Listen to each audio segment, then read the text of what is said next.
Hey guys, what is up?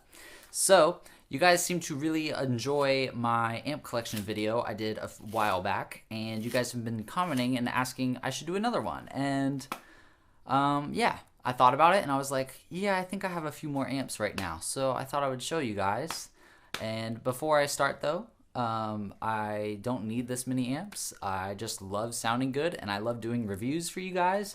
So I get my hands on them, do reviews for them, and yeah, I continue doing that process with I buy and I trade people for other amps, and this is what I got now. So I will say this is kind of quirky, but I'm gonna put these little stars, sticky notes, next to the amps that I am going to try to forever keep.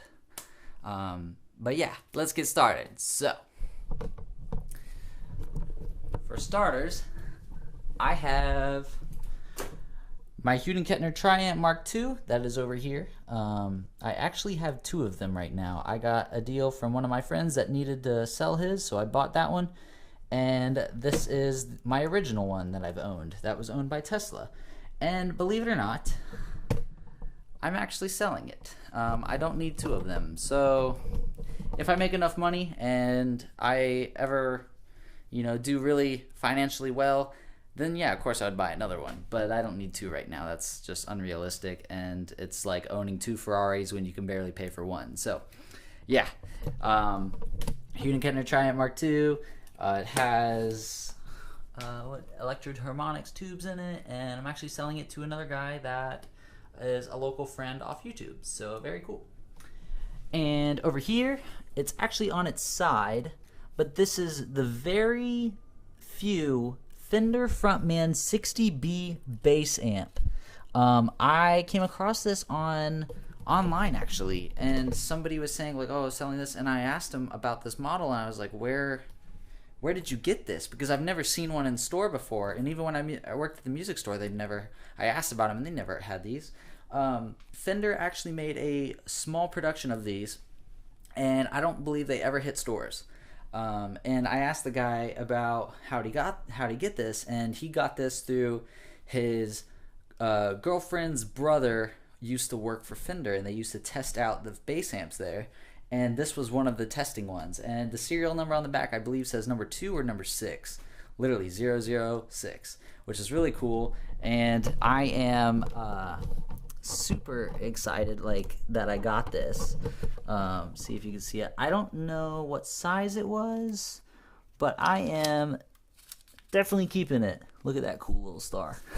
But yeah, that is, I don't need, I used to have a Harkey full bass rig, a full stack, and I put my custom lighting on it and everything. I didn't need it. It was, I don't know what I was thinking. I'm not a bassist, so anyways. Now these are my two fun practice amps. And if you've seen my other videos, I've modded these and I've made them monsters. This is a combo that also turns into a head. See that little outlet right there?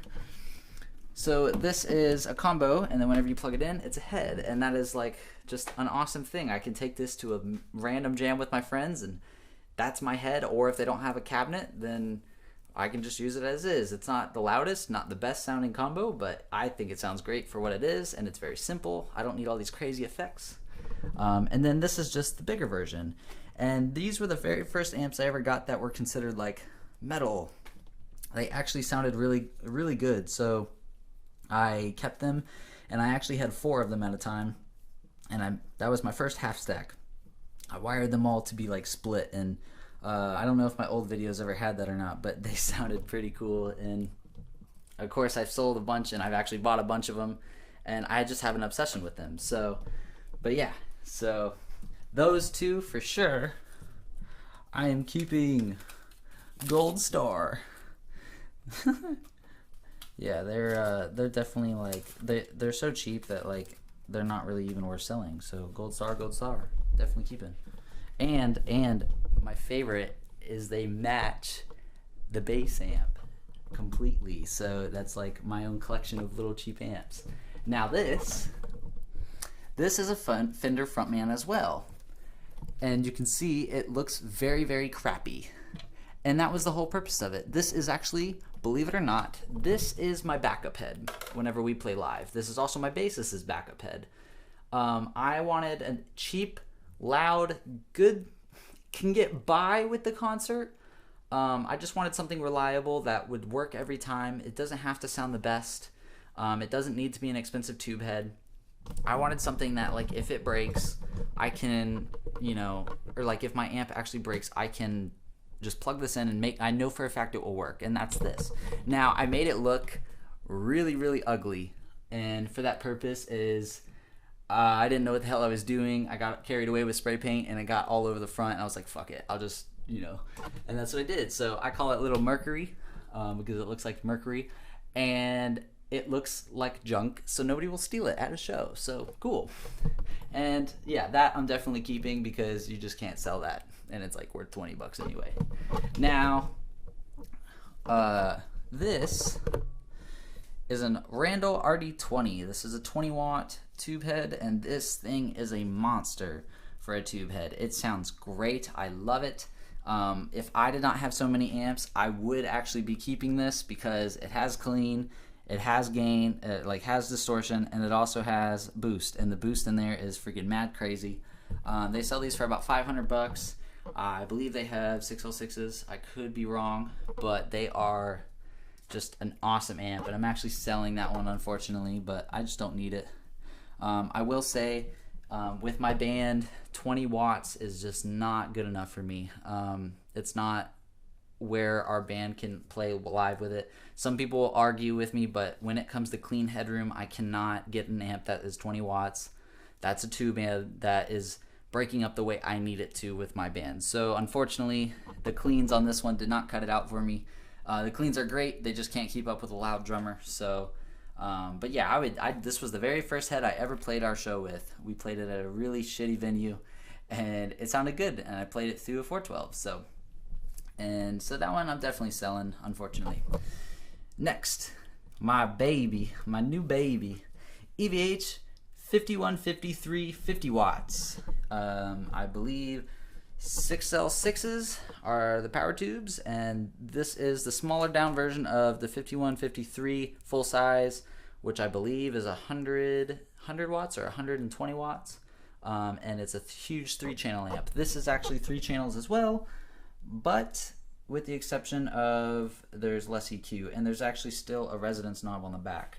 This is kind of like the mini good version of a 6505, I would say. But yes, that one I'm definitely keeping. So gold star for you.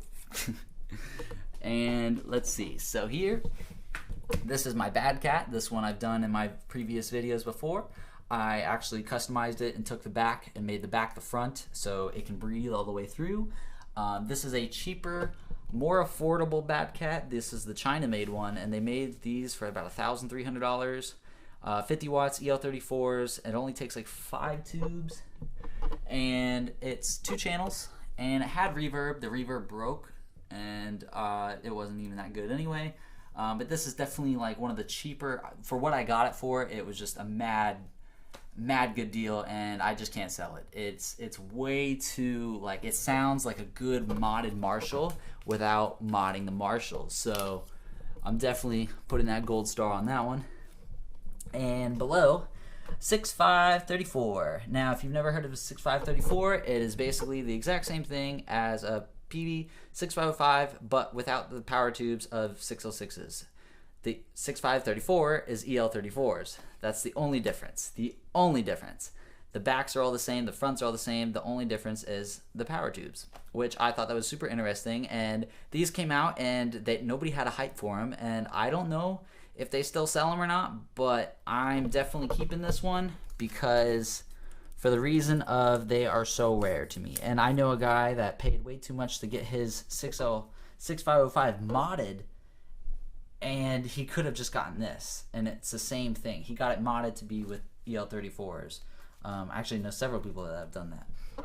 But so then this is the 6505. Now, if you don't know a 6505, then I don't think you know what metal is, because as much as I hated following the crowd, a 6505 is the standard metal amp for tight sounding metal. Bullet for My Valentine. Just you cannot go wrong with it. It sounds amazing, and it's just the cleans aren't amazing, but it's not made for cleans. You know, if you listen to like Parkway Drive or August Burns Red or As I Lay Dying, those kind of bands, this is the amp that made their sound, and it's a compressed amp, a compression amp, you know.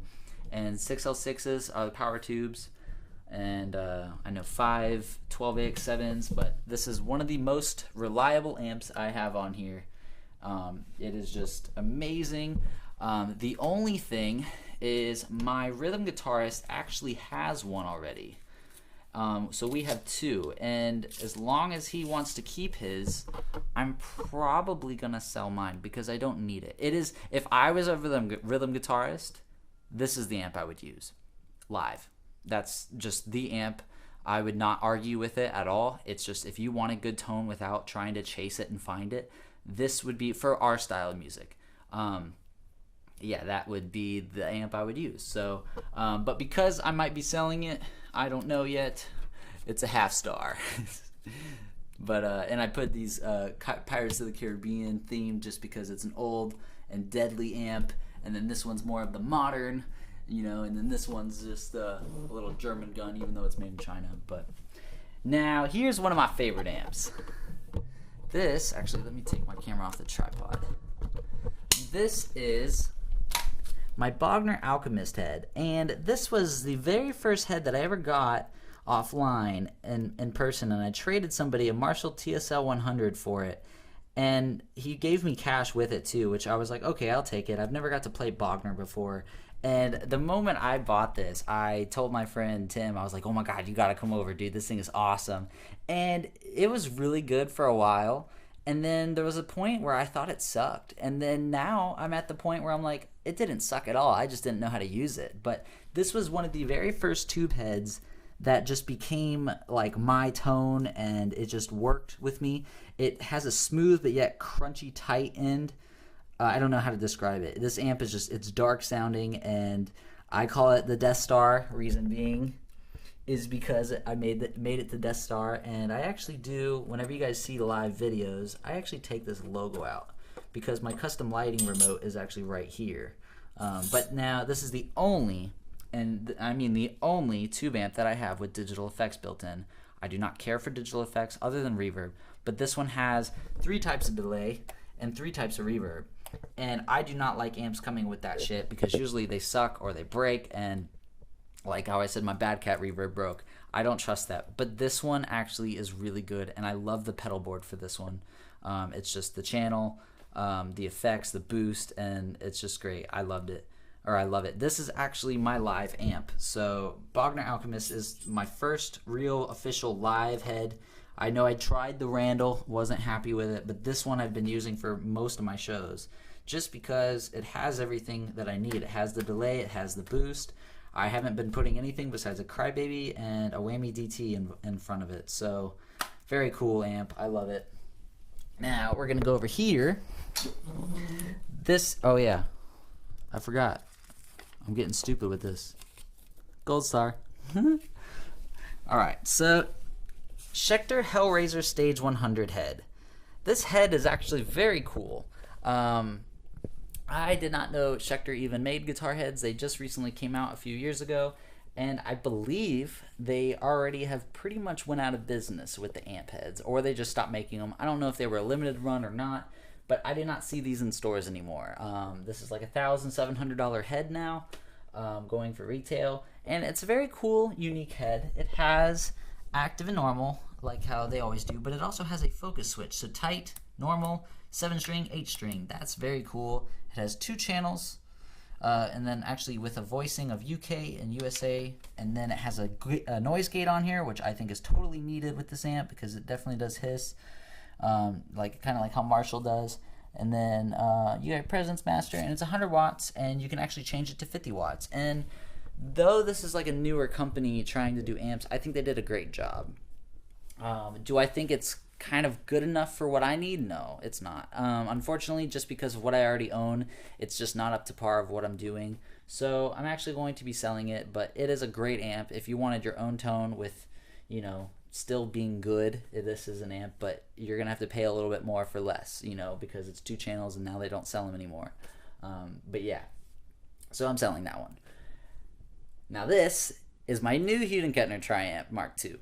This one is the exact same as the one over there, other than it has different tubes in it, and it's been factoried at Hughes Kettner, which this amp just sounds that much better, and it probably is just because of the tubes. So if I change the tubes and put them in that one, that's cool.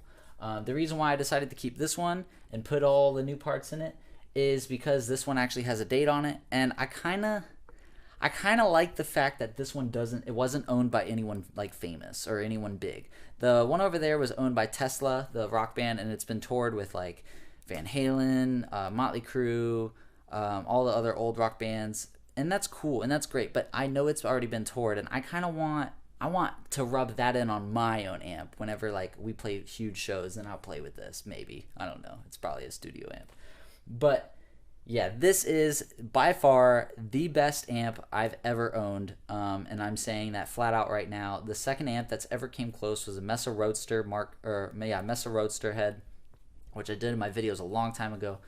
That one was definitely a good head. Sorry, got interrupted by a phone. But anyways, this is the best amp I've ever owned. It's just I don't know, and the fact that they came out with a Mark III is just mind-blowing. I'm really scared to play it because I'm scared I'm going to sell all my amps just to buy that one. But yes, this is one of my favorites, and it will forever be with me. So gold star forever. Now the next one, you can see, let me sit in my chair. The next one is a Marshall JVM 210H. And I've always wanted this head. The reason being is because it's like the most modern Marshall amp to date. And yet it's modern and it comes with all the cool little nifty things, but it's not too technical. But it is probably my most technical because it has the MIDI switching where you can choose which channel has the reverb whenever you switch to it, which is very cool. Or you can make it totally bypassed. And that's actually what I do. I just don't get too technical with it. But it actually has just as many channels as the Hughes Kettner. It actually has 6 voicings, 1, 2, and then 3, 4, 5. You know, and then I'm missing one here, but it's green, yellow, red, green, yellow, red, and then it has, you know, your resonance and presence, which I think is cool because I think every good amp has at least a presence, and then a resonance is even better. And then the reverb on here is really good as well. But this is the 100-watt version. And this head is just a monster, and it sounds great, and I don't think I will be needing another Marshall. I wanted the JCM, and I still kind of do, but I love the fact that this one has 6 really good sounds in it. And you have to have a Marshall. You just have to have a Marshall in your tone. I think if you're a serious guitarist, you have to have some sort of British tone. So that is that. Now, here is another Marshall, but this is my MG100 HD FX, and this is the older models, which I say are the better models because the newer models sound like shit. Which this is a practice amp, and this was my very first ever head, and I'm just too connected with it right now. Like I just love it. I've been playing this one way too much compared to all my other amps. Not so it's too much. It actually saves me money because there's no reason to hype up tubes for no reason. But yeah, it's just, I've been using this constantly. The effects in here are really well built. I think, you know, for what this is, you cannot go wrong. It's just a good sounding solid state, and I got it as a head just because I wanted to put it through other cabinets, and I'm very happy with it. And also what I did to mod it is I actually pushed this all the way through and I made it a shelf to store all my other little cables. But yeah, that is definitely a keeper. And I forgot to put a gold star on it. You guys are probably thinking I'm so lame. And then let's see, so the next amp I have is Carvin Legacy 3. Now this is Steve Vai's signature amp, and this is the 3rd model that he's came out with, which is surprisingly really good and amazing for what it is packed in. You have 3 channels, reverb, boost, all of that, and then you have their other channels with like extra gain, presence knobs. So you have presence for each channel. I think that's cool. And it has 100 watts, 50 watts, and 15 watts. And it's just, the back of it is insane.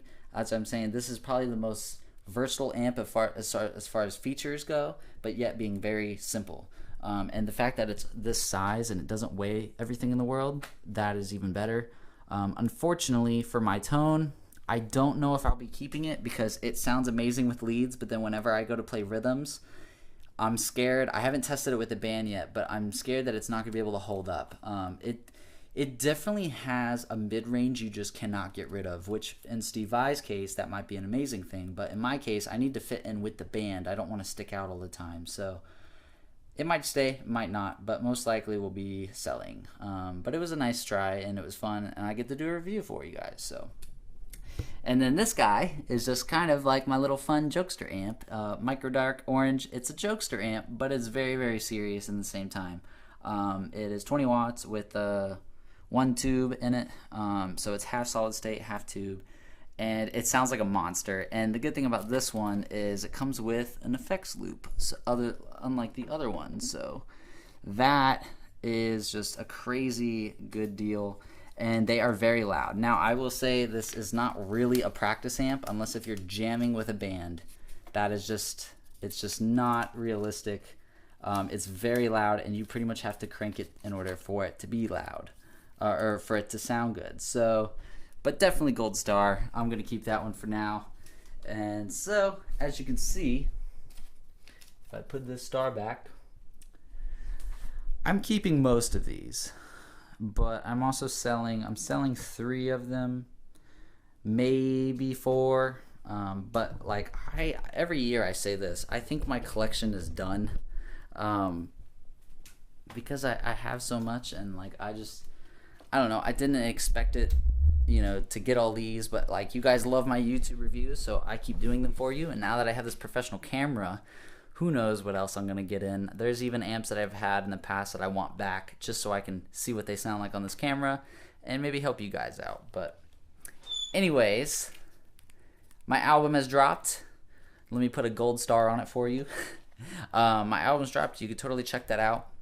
And also, another exciting thing I'm very excited to do is I'm going to be doing a metal shootout. Yay! So, very cool. Totally check that out, and be sure to share that video because I'm going to be putting a lot of time into that one. And hopefully it'll help you decide which kind you want. I will say, like, for, since you guys have been staying in this video this long, I will tell you right now what I consider to be lead guitar amps and which ones are rhythm amps. Just, this is my opinion, and this is what I tend to do. Rhythm and a little bit of lead, rhythm, kind of lead if you wanted to sound like a 6505 but not lead, or not, rhythm, definitely rhythm, lead, kind of whatever. That's rhythm. Lead, totally lead, kind of whatever. Solid states are just whatever, they're not really anything. Lead, and maybe lead. I don't know. Honestly, that one's probably my least favorite right now. Everyone has to have their least favorite, and it's just that one. But I think that one is probably a lead as well. But yeah, I'm trying to keep a good fairness between rhythms and leads with me because these are my studio amps as well. So we'll see what happens in the future. But definitely thank you guys, and I will see you later.